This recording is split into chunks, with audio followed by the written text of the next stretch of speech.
Good morning, students.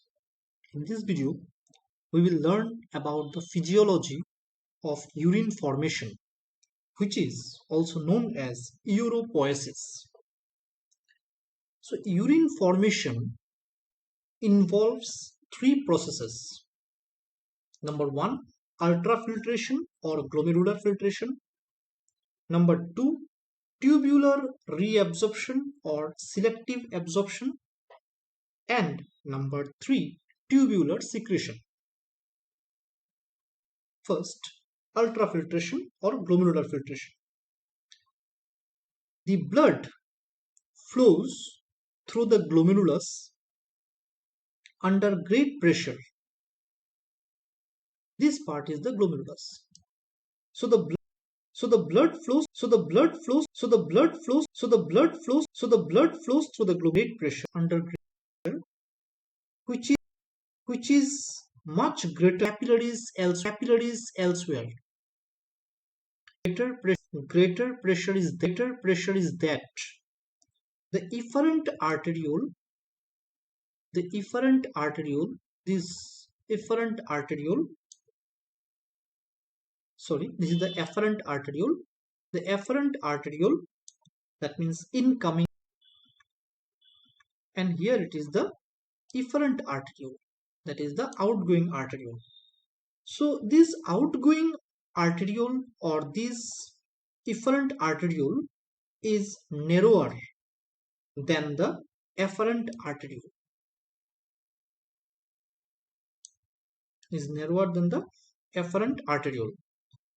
This high pressure or hydrostatic pressure causes the liquid part of the blood to filter out from the glomerulus into the renal tubule.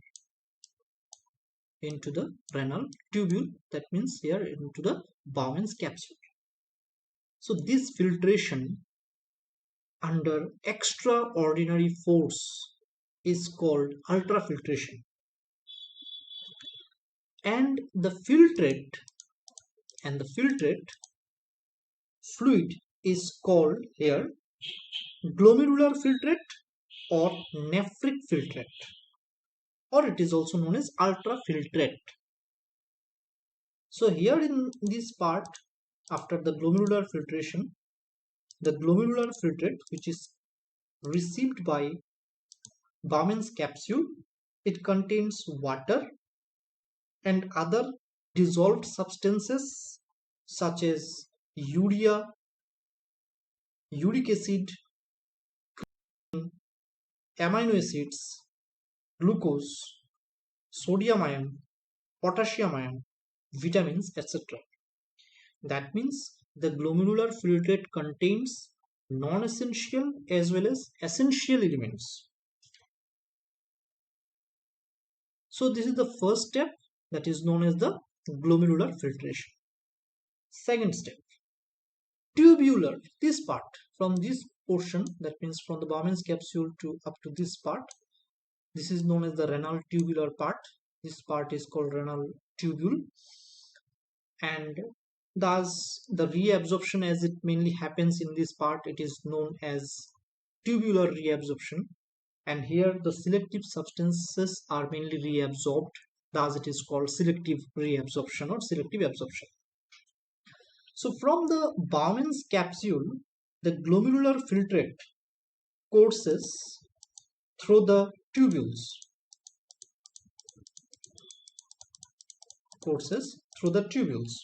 and passes into the collecting duct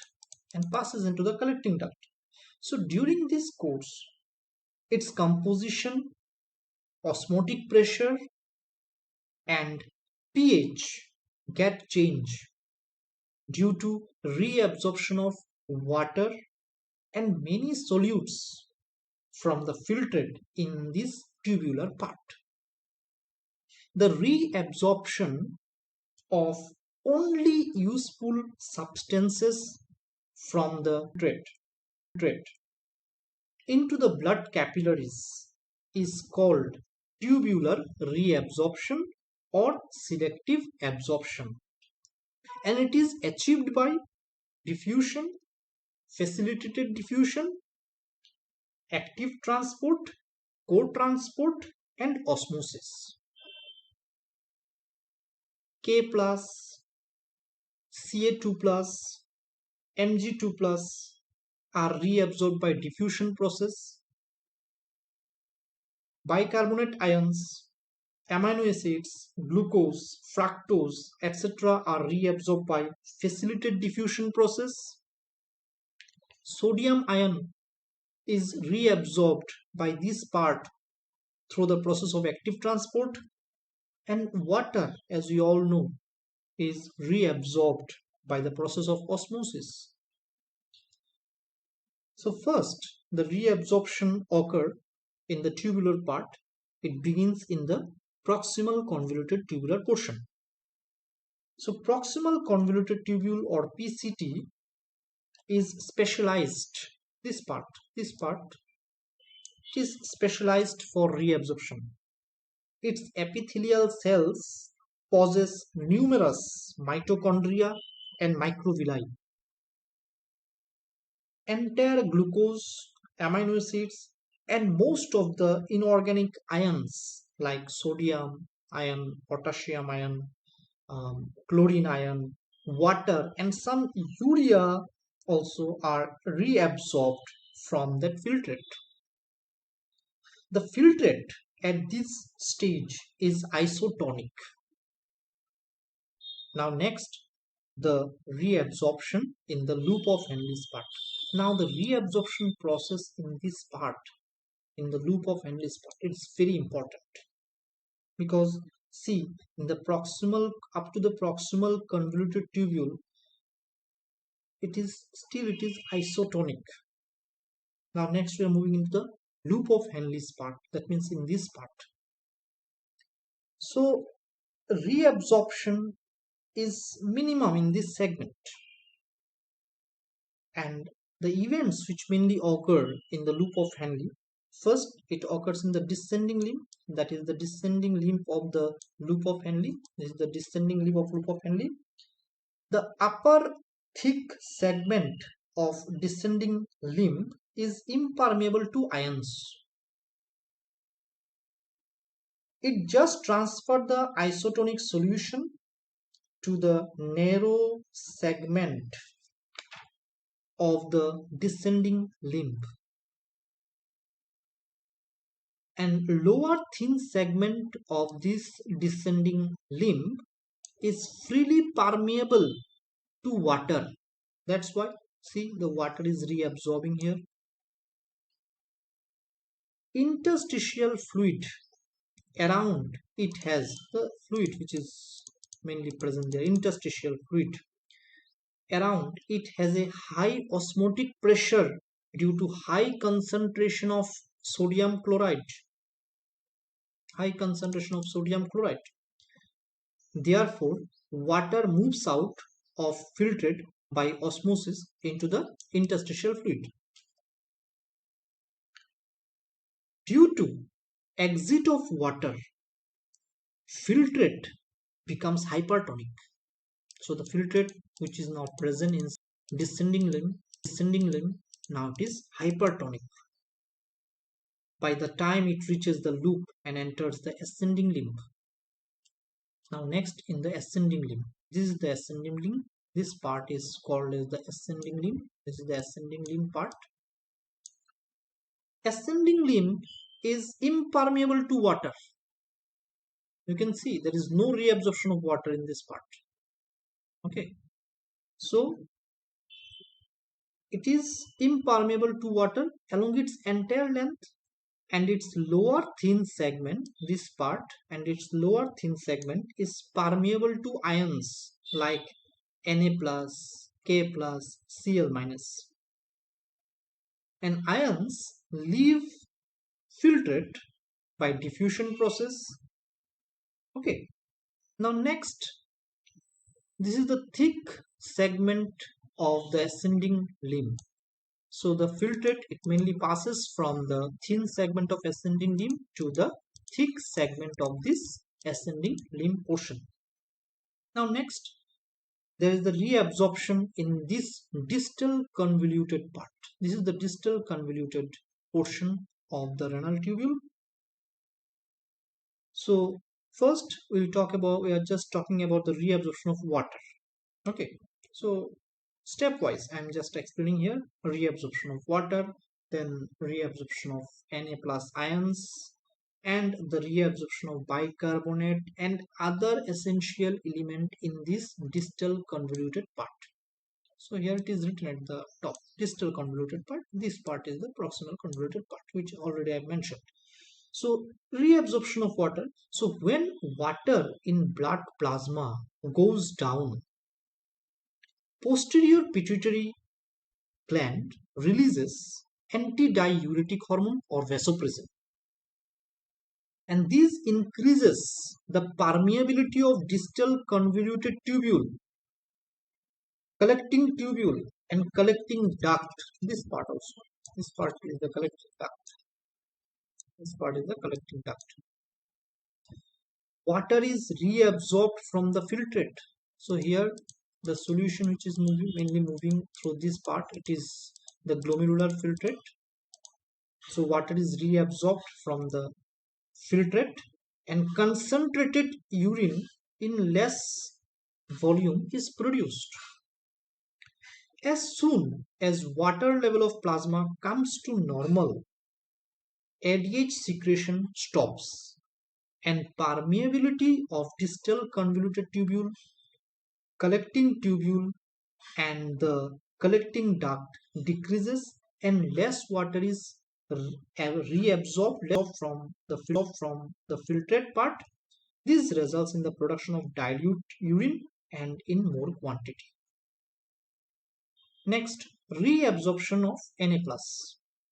Under the influence of another hormone known as aldosterone hormone, distal convoluted tubule, collecting tubule, and the collecting duct actively reabsorb sodium from the filtrate. Reabsorption of sodium results in uptake of osmotically equivalent amount of water. Lack of aldosterone makes the distal convoluted tubule, and collecting duct impermeable to ions. Next, reabsorption of bicarbonate and amino acids. Bicarbonate ions and amino acids are reabsorbed from filtrate into medullary interstitial fluid. So this is about the reabsorption process which is going in the renal tubular parts. The next step, or the third step of the urine formation, is tubular secretion, or it is also called active tubular secretion. Tubular secretion involves the movement of some toxic substances from peritubular capillaries. Peritubular capillaries, that means the blood vessels, the capillaries which are mainly present here, and the interstitial fluids. Okay, the interstitial fluids here, and epithelial cells of nephron into glomerular filtrate. It can be either by active or by the passive transport. Okay, so first K plus ions are secreted into the filtrate. K plus ions, see K plus ions, see the arrow. K plus ions are secreted into the filtrate in distal convoluted tubule and collecting duct by active transport. Creatinine, hippuric acid, para-amino hippuric acid, drugs, pigments, etc. are secreted into the filtrate in the distal convoluted tubule from interstitial fluid. That means the parts which are harmful for our body, these are all secreted from these are all moving from the interstitial fluid to the distal convoluted tubular part.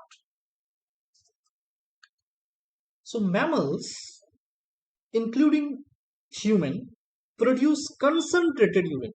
So after the glomerular filtrate, after all these processes, after all these steps, the solution which mainly moving here, it is known as urine. It is called as urine. And mammals including human produce concentrated urine, or it is also called hypertonic urine. Hypertonic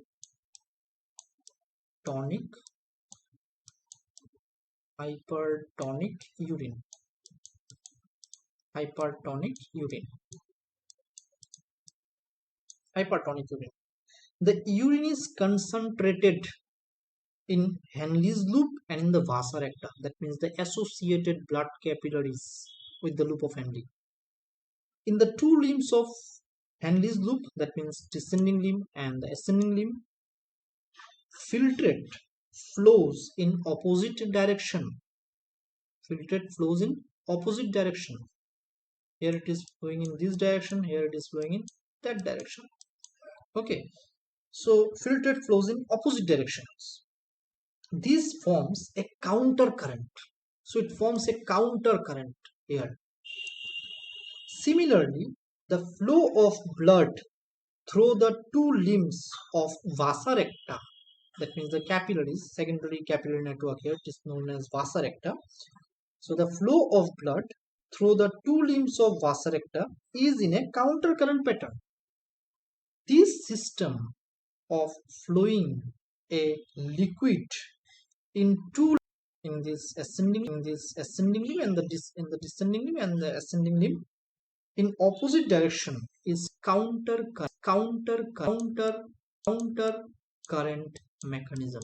Counter current system or counter current mechanism. It helps in maintaining high solute concentration in kidney medulla part. Now, this Henle's loop part, already I told, the part of Henle's loop is very important portion. Henle's loop is largely responsible for concentrating urine. For this hypertonic urine, Henle's loop part is mainly responsible. It is found that greater the ability of an animal to excrete hypertonic urine, longer are the Henle's loops in its kidney. So this is about the urine formation system or the physiology in the mammalian system. Thank you very much.